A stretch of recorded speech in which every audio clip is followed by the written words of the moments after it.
Before we start this, I'd like to take a look at this document here. This is from the medical place where Amy supposedly took her daughter Markel.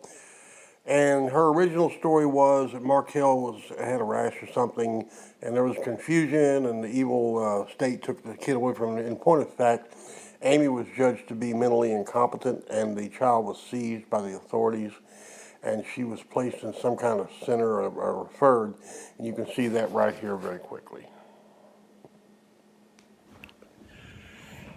Oh, I don't normally do this, let everybody get on and all that kind of stuff, because I usually start because I've got something I've got planned.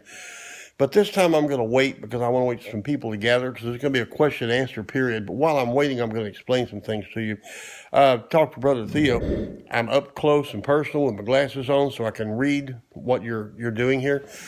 Some things came up today during all of the hubbub that was going on. And part of it was when Brother Theo did his little thing last night, he explained that when I had Amy up here in my house, my intentions were all honorable. And without revealing our methods in their entirety, anyway, when she came here and she had all of her problems and wanted to get her daughter back, I actually was putting things in motion to actually get her daughter back. And as y'all get to know me, as you know, I play above the table, and sometimes I play under the table. As long as I win, that's all that matters. I believed in her. I really did truly want to help her and everything, and she sabotaged me at every turn. At every turn. What I want to do here, I know y'all are halfway secretive and everything. I know there's some questions about our methods, Ted and I's methods.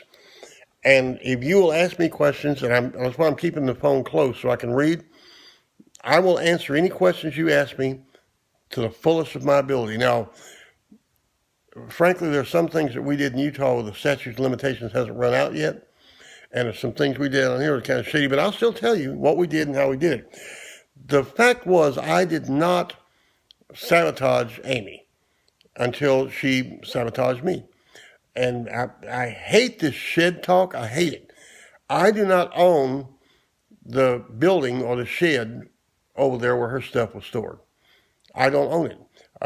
I don't own any property of my own except my Mercedes, and I own my dog. Okay, that was because of the crash in the late 2000s, 2008, 2009.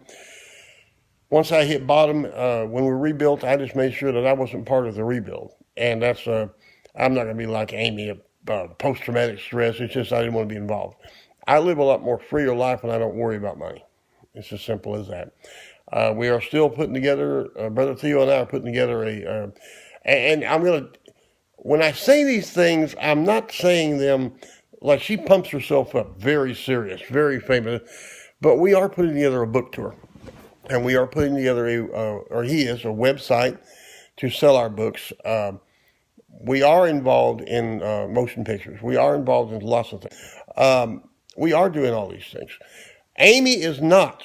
She is not and has not been involved in major productions in any kind of entertainment industry.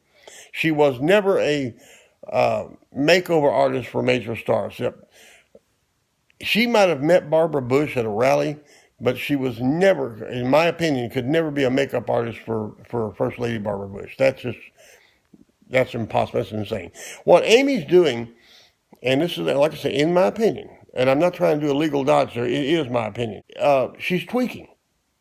She's tweaking. I've noticed, I've timed it almost with a stopwatch. When she says, I'm gonna wind this up now, and you can count 15 more minutes of her rambling, okay? She's always hiding. She's paranoid. There's people after her. She's stalked. She's this. She's that. I talked to Brother Theo for the last hour we talked, and he told me that she is in a small town. In short order, she's probably going to get herself arrested and be put someplace where she won't harm herself or others. And it's reasonably sure that she was detained the other night. And then they let her go, and she walked or ran home and all that kind of stuff. She got home, and somebody was prowling around the property, and she was terrified and called 911. Now, if she's rural, frankly, if you're in the middle of Houston or in Houston or someplace, Baytown, someplace like that, and you're in the city and you call 911, the police get there pretty fast. I have never spoken to Anita, but when Amy pulled her famous disappearing act a few years ago, a guy from Huffington Press was giving me some grief on the text messages because he believed Amy. And I was actually in communication with the family. Now, I don't know if it was Anita or Dr. McDonald or a brother, but I was getting some texts from them telling me that she was, basically they had locked her down. I mean, that's why I keep saying, I pretty well, she wasn't in hiding. She was in some kind of mental facility, in my opinion. When I say in my opinion, it's because when I can't prove something, I'll tell you, I don't know. But in my opinion, the family had taken charge and they had locked her down because I was assured by whoever was texting me that she was not in any danger, and basically they just had enough, okay? Anyway, she's tweaking. I've been around these meth heads and these crack heads for a long time. When they go on and on and on and on, and especially when they repeat the same things, they're in between bowls of the meth pipe, okay? Amy was doing marijuana here, a thing called hydro. Sonny and I found a lot of you kids don't know this, but the way they do this now, they'll take a Swisher Sweet cigar, which is not a real cigar. I'm going to show y'all something. Hang on here. I'm going to show y'all something here. That's a Cuban cigar right there. That's a real cigar. You can't take that and get the tobacco out of it and put marijuana in it. There's a leaf in the middle of it. It's a specially built cigar. Her mother and Dr. McDonald did not steal the child.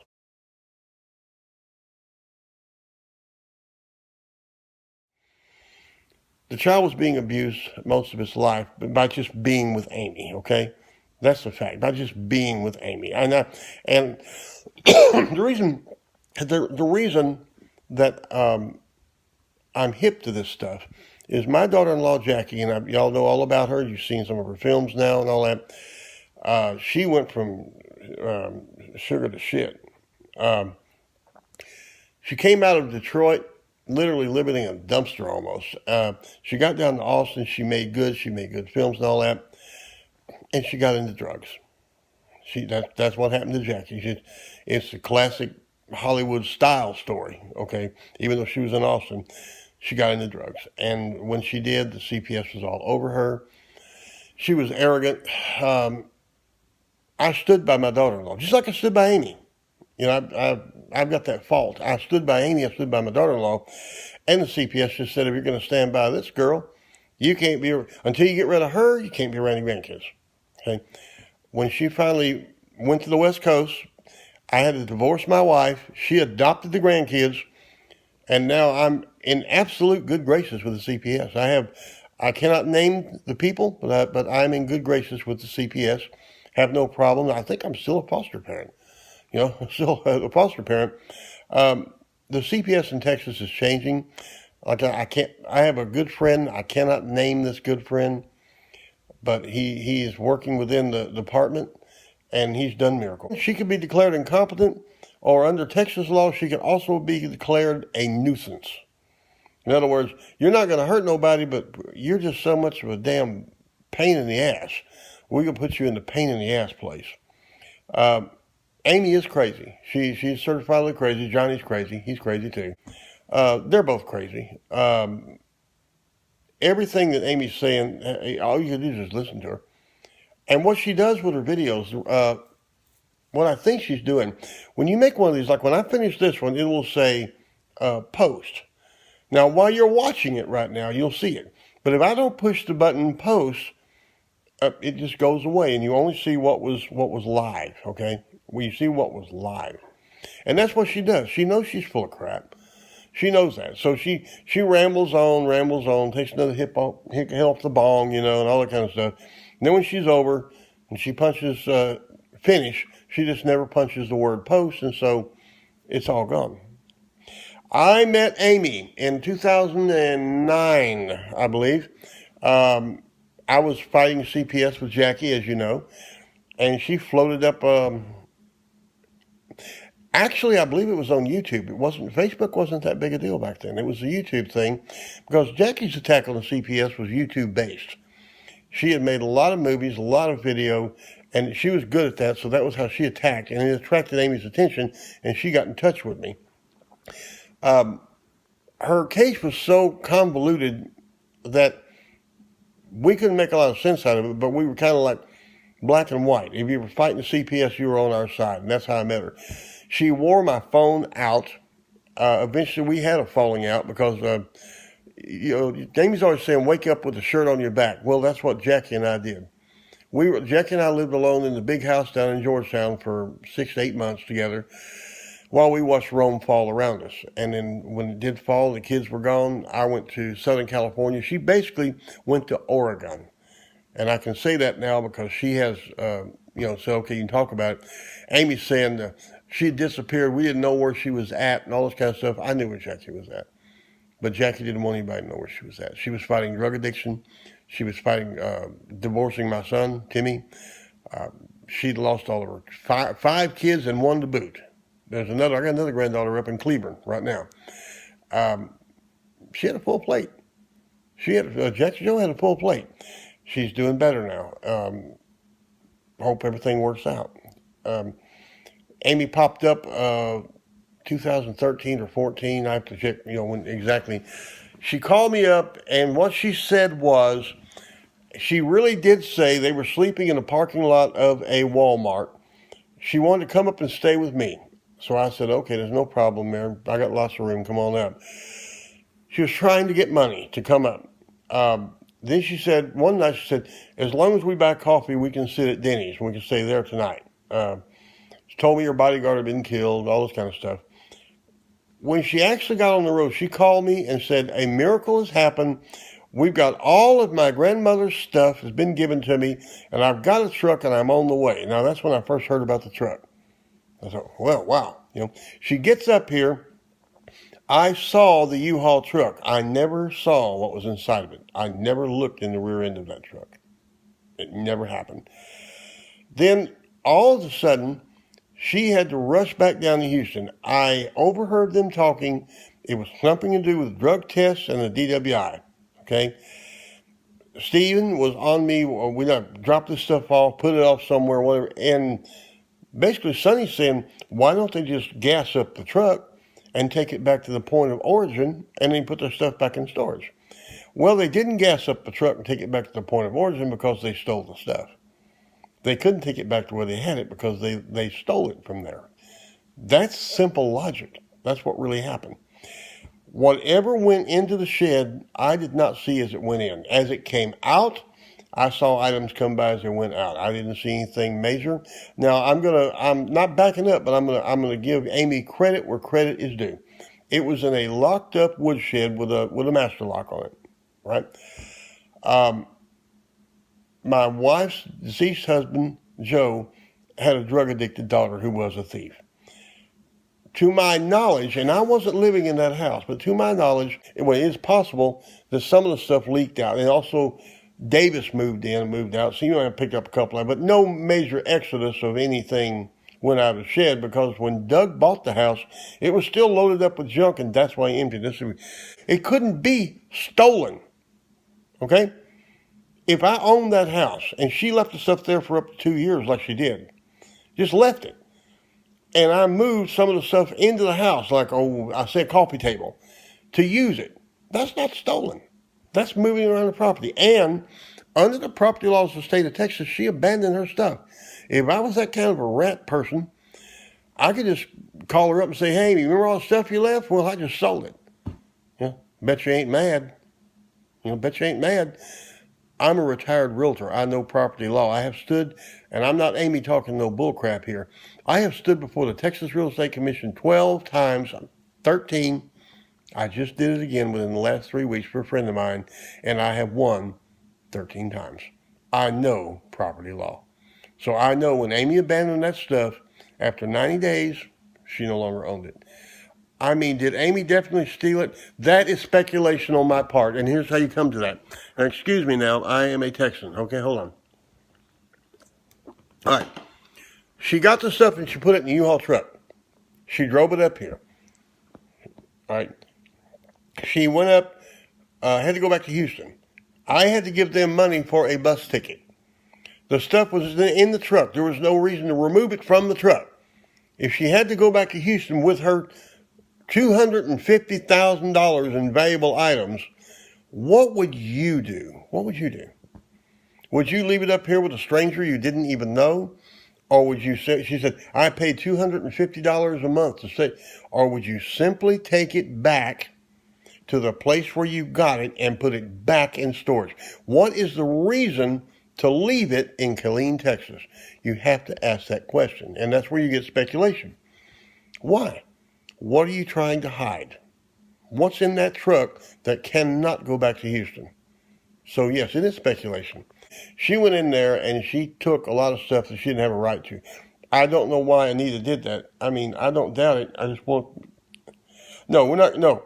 And I'm not rambling like Amy. I'm just saying you have to ask yourself logically, if you already have the stuff packed up and safe in the truck, you wanted to stay, and she assumed, I guess, she wanted to stay up here, which Steve was a good worker, and he was going to help Sonny work over at the house. If Amy had kept her mouth shut and Amy had played ball, her and Steve could have stayed at the house as long as he was working there, and her stuff would be happily in the shed behind the house. Now, that's not speculation, that's fact, because Pam would have done it. My ex would have done that.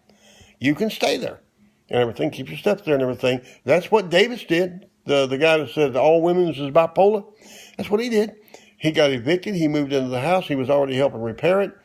Now, he put his stuff for his house on top of Amy's stuff. Okay, I saw it all march in the door. I saw him come inside the house and march in the door. And when he moved out, he took his stuff out.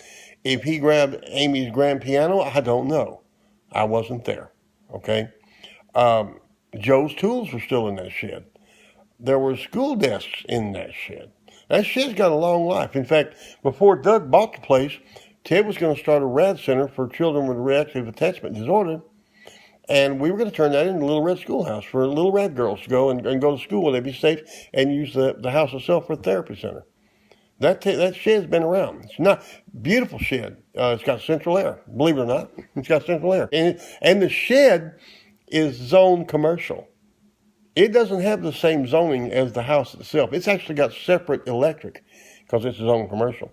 But no, we don't need, whenever, and I'll teach you guys this, whenever you're dealing with something like this, you have to go in there and make sure that you don't say something that you can't prove, or at least point to a reasonable assumption thereof. See, that's what Amy does. Wilbur William Witt Jr., guilty of many felonies, and the FBI is on him, and he is going to jail. Every one of those statements is a bold-faced lie. In order for me to be guilty of theft, I have to steal something. It has to be proven that I could steal it, intended to steal it, and did steal it. These things have to happen. I never touched her junk. Never. And had no intention of touching her junk. Right? And I'm not going to run from it. I'm going to own this because I really didn't. Amy... She repeatedly says the same things over and over and over again, and nothing she says can be proven. Nothing. The police are blowing her off. They are not taking her complaints seriously because she has been in a mental hospital. Someone did look at her junk. Brother Theo, Dr. Brother Theo, psychologist, and he saw her medical records. And he told me beyond a shadow of a doubt, she has been involuntarily committed to a mental hospital.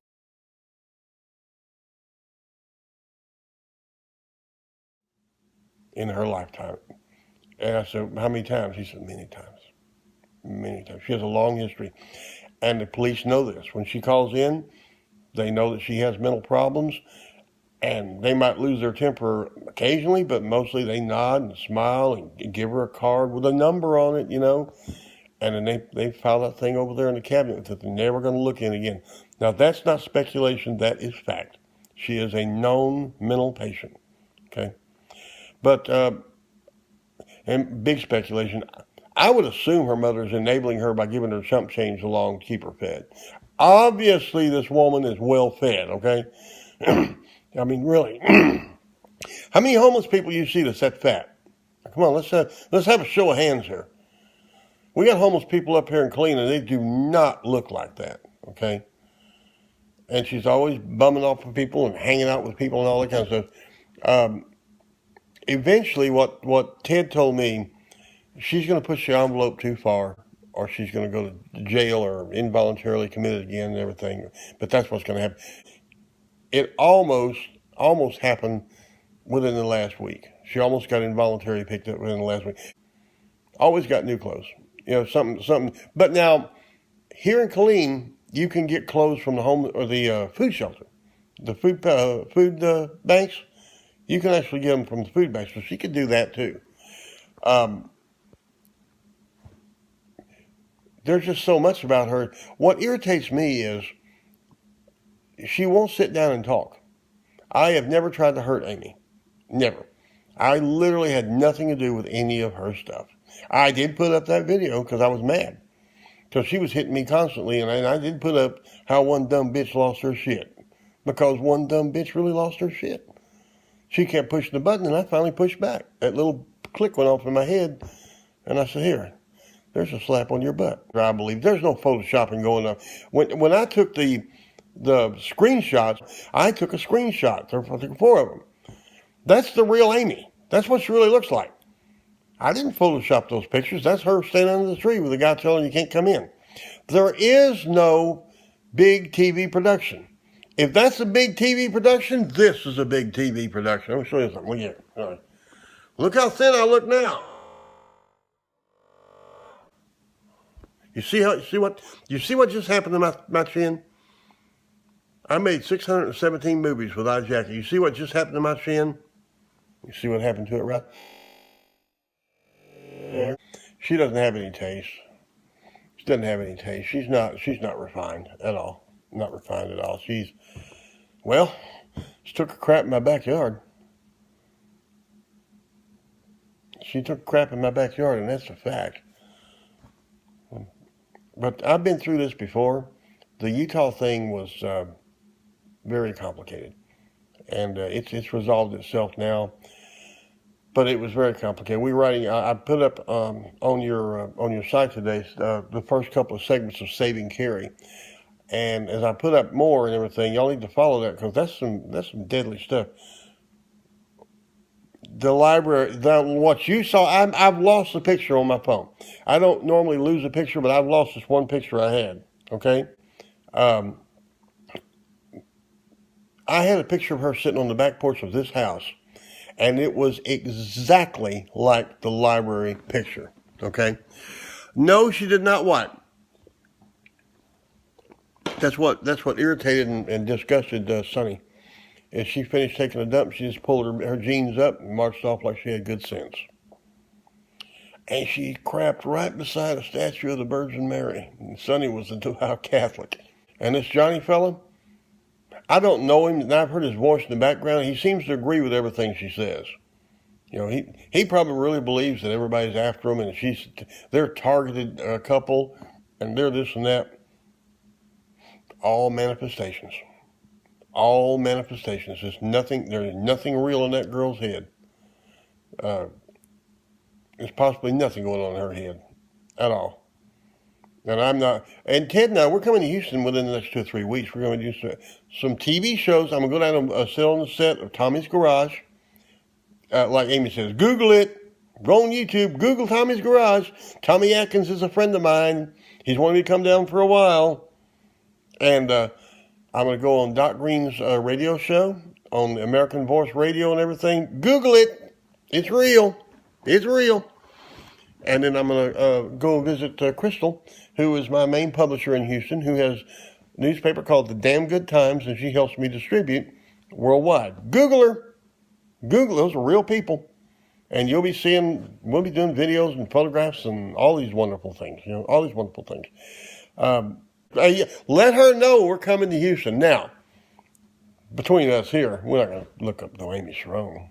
We're not going to do that. But we will be in Harris County. We'll be in Harris County. So she might want to stay home. Well, we've been down there about a half a week, 3-4 days. She might want to stay home. Okay. I like the beard too, but you see, I got this girlfriend. Get your phone out of my face. Okay. Her name is Puck, and she's 12 years old, coming up to be 12 years old. And she told me that if I had the big bushy beard, I couldn't get any hugs when I saw her. So I had to get down to an Austin level, and then I'll bring it back. I'll bring it back. But this is not a beard, but it's an act of growing a beard. I still got the hair because if I were to cut my hair and shave my beard completely off, I would become weak like any other writer. You got to stay on, Amy. Y'all have got her down. Trust me, you got her down. She's about, in my opinion, she's about to pop. And that's really what you want. You want this to come to an end because she has hurt people. It didn't hurt me. You know, she got me for $40, but I owed Steve that. He did the lawn while he was here, so $40. I was figuring, it's $40, thanks. You know? Amy is mean-spirited. She is total, like Ted just told me. Ted is a psychologist. And he said, you know, people think they hear the words psychopathic liar, but if you don't know psychology, you really don't know what that is. Well, Amy is a psychopathic liar. And what that is Amy truly believes what she's saying. The proteins in her brain, when she says something, it actually becomes true. When she says, I stole $250,000 worth of goods from her, it's actually true. She believes it. It was a medium-sized U-Haul truck. And to my knowledge, I didn't look in it, but some furniture perhaps, a lot of boxes. Now, Sonny told me there was a lot of cardboard boxes. $250,000. She had some chunk of crystal she ran around town trying to say it was a Hope Diamond or something and couldn't sell it. And she finally, and her famous silver was plated. Now, I'm not going to get up and worry myself there. I showed you guys a real chocolate pot from the Revolutionary War the other day. That's real silver. And we have other real silver around the house and everything. It's real silver. What it is, it's called sterling, where they melted the silver down and poured it into a mold. It was silver all the way through. Okay? Hers was plated. She had a big box of silver, about 30, 40 pounds of it, that we took to a pawn shop. I took her, and they offered her $25. Everything she had was fake, substandard, nothing real. Nothing real. Hang on. I showed you this last week. That's a real silver chocolate pot. This is just an example of a simple case. This is real crystal. Okay. This is gold trim porcelain. And as you can see, this is gold. That's real gold, fellas. That's real gold. Here's some more crystal. More crystal. There's another piece of Royal Dalton. This is all Royal Dalton. For you ladies that are older, you might know what Redbird crystal is. This is Redbird crystal. This is our office area where Ted and I work. You see, it's not Walmart furniture, fellas. It's a formal set. The altar. Everything you see in this house came from Berry Creek, where we had the 3 big houses out there. This is all hardwood too. This is not. It's not Walmart stuff. It's all real wood. It's all solid. I've got a whole shrunk out in the garage. I'm not even going to start walking out there, but I got a whole shrunk out in the garage. And the point I'm trying to make is, when you see the items that we have here, and this doesn't count what's up in Utah. Why would I steal Amy's stuff? What profit would I make stealing Amy's stuff? There's no logic to it. It would be harder to steal it than to sell it, and because it was of no value. Nothing she's ever had is of any real value. And I really did write those awful records. I wrote them back in Nashville because I couldn't sell a regular standard single. Couldn't do it. And so I could write country comedy with a flair, and that's what I did. And I really... All right, my man. All right, good, excellent. Excellent. I got on the whiskey pretty good over the Christmas holidays. So friends dropped over 2 handles and a fifth of whiskey, and we done them. We done them. I'm off the. I get off that stuff and get back to reality. You know, at least I don't lie about it. But anyway, that's the story of Amy. Carrie, my granddaughter Puck, she has some mental problems. She's a wonderful little girl, but she's a rad. She is a rad. But she's also good with film, just like her mom was. And she has got a thing called Carrie's Kitchen that is fairly good. Because, well, here's my philosophy about having ladies. And number one, you're my age, you look for a young one, you know. Not that young. And you wake up in the morning with her, and she says, "What are you going to do today?" I said, "Well, I thought I'd get some coffee and write an article." "Well, you promised to take me to Starbucks this morning. Well, there's 50% of your freedom gone." And, "Well, what are we going to do after?" "Well, I thought I'd go home and finish that article." "Well, you said Walmart, there's 25% more of your freedom. By the time you get home, you own 5% of yourself, and she's got a headache. No return for investment." Well, anyway, fellas, if there's nothing else y'all like to say, I'm glad to see all of you and everything. I want to put this up and y'all pass it around. Send it to Amy. Send it to Amy. Let her get on a rant and everything. Speculation. I didn't see it. But Sonny caught her doing something that mimicked something that we don't like to have happen in the house. Okay? And he told me about it. And Sonny was a gay man. He's the one that called Stephen and her out on, I think it's called Montrose. I got it right, Montrose. When they brought up Montrose, Sonny was a gay man, and he called them out on it. So next time, good Lord willing, the creek don't rise, when we get a bottle of Get Surprised, I will see you guys later. Love you all. Get your phone out of my face.